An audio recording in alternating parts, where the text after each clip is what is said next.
The 4th of August, excuse me, jumper, it's a bit dirty, but I've been working very hard. Anyway, it's the 4th of August 2026, and it's about 7 o'clock in the evening, and I still have to cook a bit of lunch. Anyway, I want to clarify in my last video, I'm not suggesting that there's anything wrong with Derek Domino. I'm merely pointing out that on the video I mentioned, which appears to be taken down, I couldn't understand when or where or what it was about. I now understand from your good comments, and it's from your comments, I now understand that what actually happened was that was during the fuel protest, and the guards were interacting with the lorries and the fuel. Does that make sense? Does that explain it? But I didn't know that, and it would have been handy if Derek, if he not listen to me, if he said this is during the fuel protest, listen to this guy. It would have helped. That's all I'm saying there. It wouldn't do if I started locking horns with my own people. That wouldn't do. Now, the other thing is about the teachers and the pay. The fact of the matter is that any girl or any man going on to be a teacher now that is any good and wants to work, you'll make more laying bricks, laying blocks, working on a building site. I had a girl, a relative of my own, and I said, well, should not do nursing or teaching. No, she says, I want to do construction. I want to be on a building site. And I might actually post a link to it. And she's there. She never looked back. She got into construction, did all her studies, and she wouldn't give it up.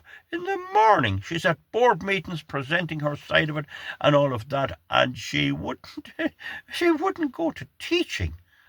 That's the thing. There's nothing in the Irish public service. The Irish public elect politicians who are creeps. They're only slightly better than the paedophiles. They're dopes. The idiots vote for them. Our useless old idiots vote for them. And then they create the conditions in the schools. They create us and they stand by, while Enoch Burke, who joined under the conditions that he was a teacher in a Christian school and would be entitled to continue to teach his stuff in a Christian way, then somebody changed the rules, and when he refused to call it by him, they wanted him to call it by they, and they said you must call it by him. They put him through hell. That's not dead yet. There'll be a lot on that. Get me point. So why would anyone work for the Irish state? I made it clear I was a guard. I was a sergeant. I was a detective sergeant. I was very, very good at detecting crimes. But when it came to promotion, they put their own Susies up. Those who had uncles who were politicians, who were ex-ministers and ministers for justice. And these fellas couldn't be let out anywhere. In one case, a man got promoted ahead of me, and when he'd go to the scene of a crime, he'd produce a photograph of himself, like that, a photograph, and he'd get the newspaper, please put my photograph on the paper. That's all he wanted. He had no contribution. He hadn't the brains.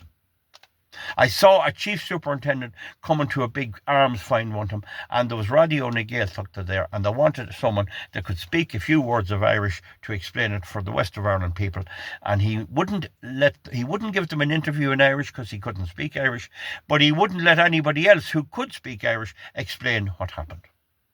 So who'd want anything to do with them? Who wants anything to do with the public service? And I say again, have nothing to do with the Irish Navy, the Irish Air Force, or the Irish Army. They're all Europeans. Have nothing to do with teaching or anything else. Keep the hell out. Unless you're an old dope that you're going to dope along and go to old meetings of Fine Gael and clap them when they come down. There's very few of them left. I see all my compatriots who were not in the public service, my contemporaries who were the same as me, all living very happily and doing very well.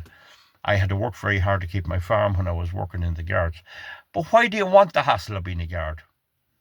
Why do you want it? And without guards, you have no property ownership. Because if somebody takes you, if you come home some evening and somebody's in your house, the guards today probably won't act for you. But if you had no guards at all, they certainly won't act for you. So it's a worrying development. But the devil rub it up them. The devil rubbed the whole Irish hooers. And that's all they are. I'm a greyhound Fianna Fáil, man. I only go at fine jail, you know. Shove it up them. A crowd of hooers. And they have the country destroyed. We'll see you back soon, folks. Bye-bye.